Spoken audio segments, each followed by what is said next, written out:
અમદાવાદમાં ભગવાન જગન્નાથની 147મી રથયાત્રા આગામી દિવસે યોજાશે અને આ મામલે પોલીસે કેવી તૈયારી કરી છે, કેટલા પોલીસ મૂકવામાં આવશે, કેટલા કેમેરા મૂકવામાં આવશે, સાથે કેટલો બંદોબસ્ત રાખવામાં આવ્યો છે તે મામલે મુખ્યમંત્રી ભૂપેન્દ્ર પટેલ, હર્ષ સંઘવી, ગૃહ સચિવ સહિત ઉચ્ચ પોલીસ અધિકારીઓની મીટિંગ યોજાઈ હતી અને ત્યારબાદ કેબિનેટ બ્રીફિંગમાં ઋષિકેશ પટેલે તેની સંપૂર્ણ માહિતી આપી છે। નમસ્કાર, આપ જોઈ રહ્યા છો હોટલાઇન ન્યૂઝ અને હું છું આપની સાથે તોફિક ગાંચી। અમદાવાદની જે રથયાત્રા છે તે સમગ્ર વિશ્વમાં વિશ્વવિખ્યાત છે। આ રથયાત્રા જોવા માટે ગુજરાતના અનેક લોકો અમદાવાદમાં આવતા હોય છે અને ખૂબ મોટી સંખ્યામાં જે ભક્તો હોય છે તે દર્શન કરતા હોય છે અને આ રથયાત્રામાં જોડાતા હોય છે। અમદાવાદની આ વખતની જે રથયાત્રા છે તેમાં 18,000થી વધારે પોલીસ અધિકારીઓ અને કર્મચારીઓનો કાફલો ખડકી દેવામાં આવ્યો છે।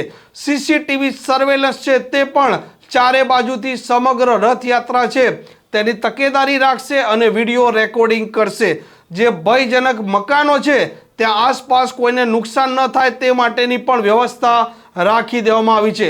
અખાડાની વાત કરીએ, યાત્રાના રૂટની વાત કરીએ કે જે હાથી નીકળતા હોય છે અને તેમના સાથે જે રથ નીકળતા હોય છે તેને લઈને પણ પૂરતો બંદોબસ્ત રાખવામાં આવ્યો છે અને કોઈ પણ પ્રકારના ભક્તોને તકલીફ ન પડે તે માટેની પણ વ્યવસ્થા રાખવામાં આવી છે। મુખ્યમંત્રી ભૂપેન્દ્ર પટેલ, હર્ષ સંઘવી, ઉચ્ચ પોલીસ અધિકારીઓની હાજરીમાં આજે ગાંધીનગરમાં મીટિંગ યોજાઈ હતી અને ત્યારબાદ કેબિનેટના મીટિંગ બાદ આજે પ્રવક્તા છે ઋષિકેશ પટેલ, તેમણે આ રથયાત્રાને લઈને શું બંદોબસ્ત રાખવામાં આવ્યો છે તેને લઈને શું કહ્યું છે તે આપ સાંભળો। યાત્રાઓ મળી કુલ 209 રથયાત્રા અને શોભાયાત્રા નીકળવાની છે। આ 147મી રથયાત્રા જગન્નાથજીની અમદાવાદમાં જે નીકળવાની છે એ ઐતિહાસિક હંમેશા બની રહી છે અને આ વખતે પણ લાખોની સંખ્યામાં જ્યારે લોકો જોડાવાના હોય એટલે આપણે પરંપરાગત રીતે ગૃહ વિભાગ દ્વારા રથયાત્રા શાંતિપૂર્ણ સલામત રીતે ભક્તજનોની પોતાની જે લાગણીઓ છે એ લાગણીઓને ક્યાંય ઠેસ ના પહોંચે અને સરસ રીતે આ જગન્નાથજીની રથયાત્રા આખા શહેરમાં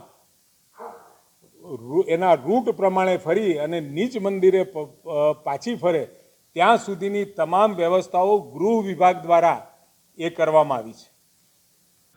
આ અમદાવાદમાં 16 કિલોમીટર લાંબી જે પદયાત્રા છે તેના માટે વાત કરીએ તો 1400 જેટલા સીસીટીવી કેમેરા લગાવવામાં આવ્યા છે અને આ રથયાત્રા દરમિયાન પૂરતો બંદોબસ્ત પણ રાખવામાં આવ્યો છે। આવેલ જે ભક્તો છે તેને કોઈ પણ પ્રકારની તકલીફ ન પડે તે માટે વાત કરીએ તો 17 જન સહાયક કેન્દ્રો પણ ઊભા કરી દેવામાં આવ્યા છે। અમદાવાદની જે ભગવાન જગન્નાથની 147મી જે રથયાત્રા છે તેનો ફાઇનલ ઓપ આપવા માટે અને પોલીસે કેવી તૈયારી કરી છે તે જાણવા માટે ભૂપેન્દ્ર પટેલે સંપૂર્ણ માહિતી લીધી છે। આ પ્રકારના સમાચાર જો આપને પસંદ આવતા હોય તો હોટલાઇનની આ ચેનલને સબસ્ક્રાઇબ અને શેર કરવાનું ભૂલતા નહીં। નમસ્કાર।